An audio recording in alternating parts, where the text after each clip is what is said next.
Right, let's get started. And the Tumu Senior High School in the Upper West region has been closed down temporarily following a violent protest last night. A number of students of the school have already been arrested after they destroyed school property yesterday. The students on Thursday evening resorted to acts of vandalism after school authorities seized their mobile phones. School authorities have given students 2 hours to pack and leave campus.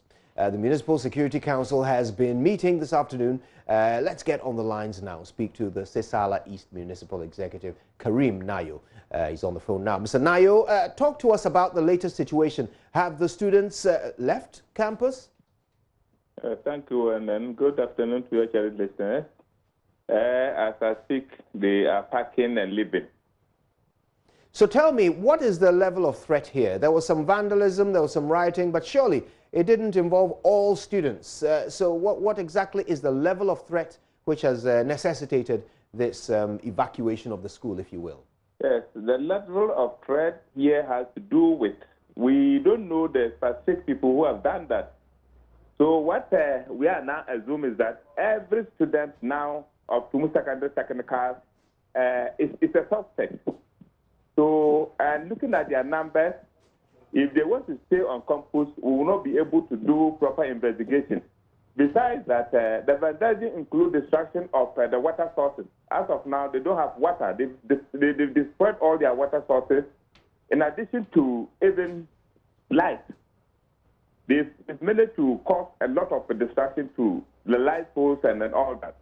So in order to be able to put all this in place, we've actually closed the school temporarily to enable us. Right. Now, Mr. Nayo, what exactly did the school authorities report to you regarding the events that led to these riots? It's something to do with some mobile phones. What are the details available to you? There's a reason why the mobile phone issue came up. And then the authority actually stopped or confiscated a number of mobile phones. You know, this is exam period. Mostly, people also use this mobile phone to malpractice exams and all that. So because of that, the authorities are saying that they won't allow that. You see, so but the students are also agitated that they should allow them to use mobile phone to continue with their exam malpractice, which the authorities said no. So if we look at the issue of mobile phone, it's a secondary issue. The main issue has to do with the exam. So they were actually looking for an opportunity to malpractice the exams, and then the authorities are saying no to that. It's never allowed in any jurisdiction. So that actually led to the misbehavior of these students.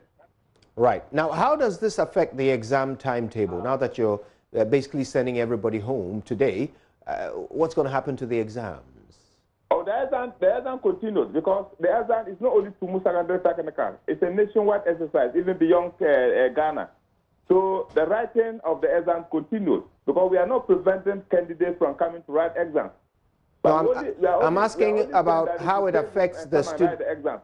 Right. So they can come from home to write the exams and then return. They can come from home to write the exams. As I speak, there's a paper that is ongoing, and then we allow those who are supposed to write that paper to take part. They are writing. Now, clearly, all of this unrest is going to affect the students and their performance. What's the contingency plan here?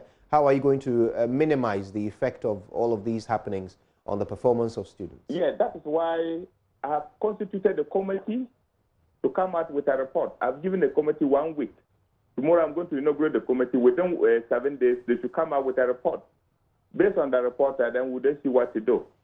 Right. Probably all the reasons to this behavior, we are all speculating. So but if the committee actually go into their investigation, they'll come out with some recommendations, and I will go ahead to implement the recommendations. Right. And I think that the recommendations should include how we are going to avert this in future. Right. What role are security services playing in the enforcement of this directive to send all the students home?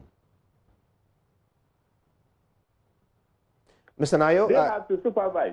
And also, they also have to make sure that the students actually pack back and baggage and leave. Have there been any resistance from the students since the exercise began? Not at all. We've not received any resistance from any student. Because what you are doing is for their own good as well. Has there been some communication with parents about it? Oh, we plan that communication because all the stakeholders are involved. You know, every school there's a PTA, there's board. So we included the PTA chairman, we included the board chairman, and then the decision was taken. And I know it is their responsibility to also communicate to their respective institutions.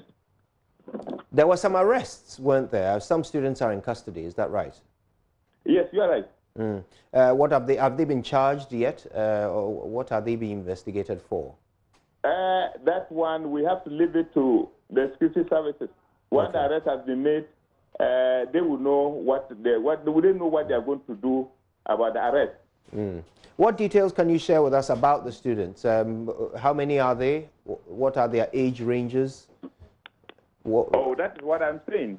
Because that one, you can get this information from the police commander, and then possibly whatever other issues that you need. Mr. Karim Nayo, thank you very much for those updates. We appreciate it very much. Karim Nayo is the Chief Executive of the Sisala East Municipal Assembly. Thank you very much.